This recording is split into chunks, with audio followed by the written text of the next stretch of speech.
For months, News 13 has been digging into questions surrounding the shutdown of Black Mountain Brewing's upper deck.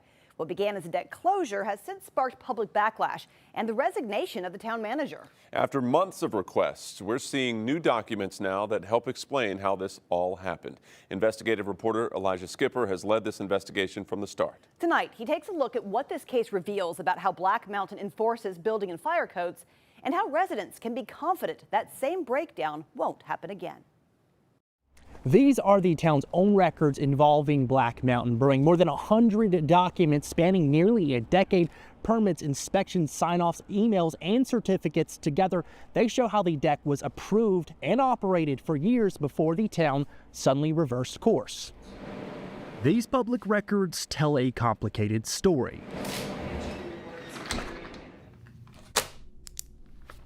In July of 2018, the town issued a certificate of occupancy for the upper deck under permit 3621. That certificate, signed by then building inspector Dan Cordell, states the structure was in compliance with North Carolina's building and fire code. The permit lists the deck size at 768 square feet. That number matters because the town now says fire district rules cap combustible decks at 600 square feet.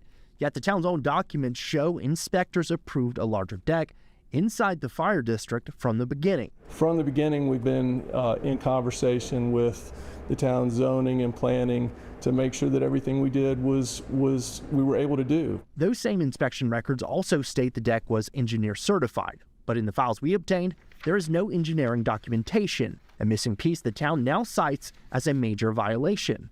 Here from Medlock Engineering, the engineer drawings that the assistant town manager's department approved. After that 2018 approval, there is no other certificate of occupancy ever issued for the deck.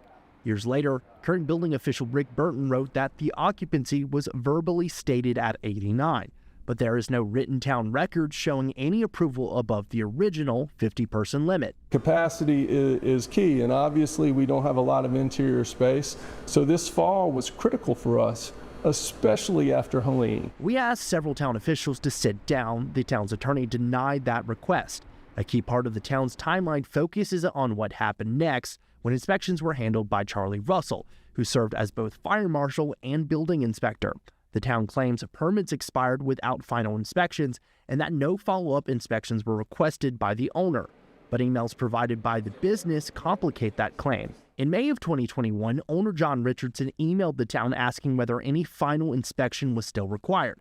A senior town administrator responded that a certificate of compliance would be issued.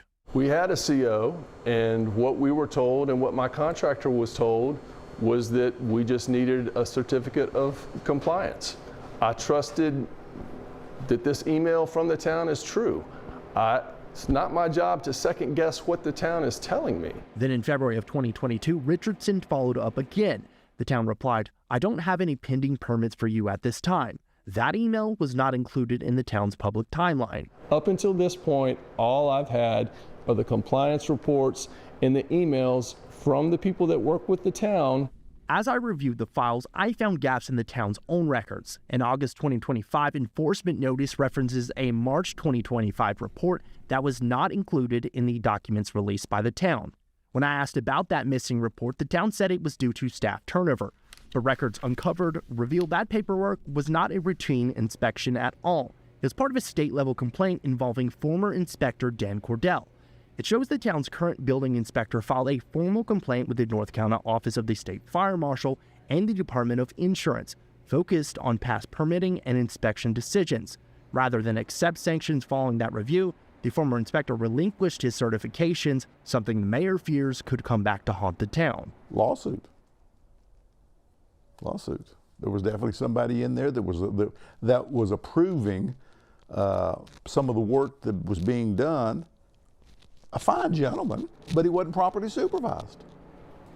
And therein is part of the problem. The state fire marshal says the structure must be brought into compliance under current state law, even if approved in error years ago.